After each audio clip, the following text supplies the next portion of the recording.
ഇന്നത്തെ പരിപാടി എന്ന് പറഞ്ഞു കഴിഞ്ഞാൽ രാവിലെ തന്നെ ഞങ്ങൾ രണ്ടുപേരും കുറച്ച് ഫ്രെയിമും കാര്യങ്ങളൊക്കെ വാങ്ങാനായിട്ട് പോകാനായിട്ട് ഇറങ്ങിയിട്ടുണ്ടായിരുന്നു. അങ്ങനെ ഞങ്ങൾ ബസ്സൊക്കെ കയറി അവിടെ ചെന്നപ്പോഴത്തേക്കും നല്ല മഴയുണ്ടായിരുന്നു. പിന്നെ മഴയൊക്കെ കഴിഞ്ഞ് കടയിലൊക്കെ ചെന്ന് നമുക്ക് ആവശ്യമുള്ള കാര്യങ്ങളെല്ലാം എടുത്തിട്ടുണ്ടായിരുന്നു. അത് കഴിഞ്ഞ് തിരിച്ച് ബസ്സിൽ കയറിയപ്പോഴത്തേക്ക് നല്ല വിശപ്പുണ്ടായിരുന്നു. അങ്ങനെ 2 മീറ്റ് റോളൊക്കെ വാങ്ങിച്ചു കഴിച്ച് അവൾ ആ വഴി വീട്ടിലോട്ട് തന്നെ പോയിട്ടുണ്ടായിരുന്നു. അങ്ങനെ ഞാൻ വീട്ടിൽ വന്നിറങ്ങിയപ്പോഴത്തേക്കും ബസ് വന്നിറങ്ങിയപ്പോഴത്തേക്കും നല്ല മഴയായിരുന്നു. അപ്പോൾ ഇതെല്ലാം പിടിച്ചുകൊണ്ട് പോകാൻ പാടായതുകൊണ്ട് അച്ഛൻ വിളിക്കാൻ വന്നായിരുന്നു. അത് കഴിഞ്ഞ് വീട്ടിൽ വന്ന് മിക്കിക്ക് ഫുഡൊക്കെ കൊടുത്തു. ഞാനും ചോറൊക്കെ കഴിച്ചു. പിന്നെ ഇത് സെറ്റ് ചെയ്യാനായിട്ടിരുന്നു.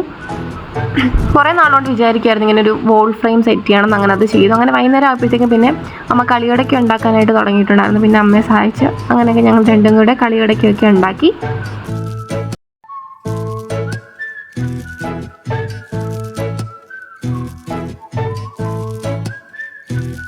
രാത്രി ആയപ്പോഴത്തേക്ക് എനിക്ക് വിശക്കുന്നുണ്ടായിരുന്നു. അങ്ങനെ ഒരു മാഗി എടുപ്പുണ്ടായിരുന്നു. അപ്പോൾ മാഗി ഉണ്ടാക്കി കഴിച്ചു.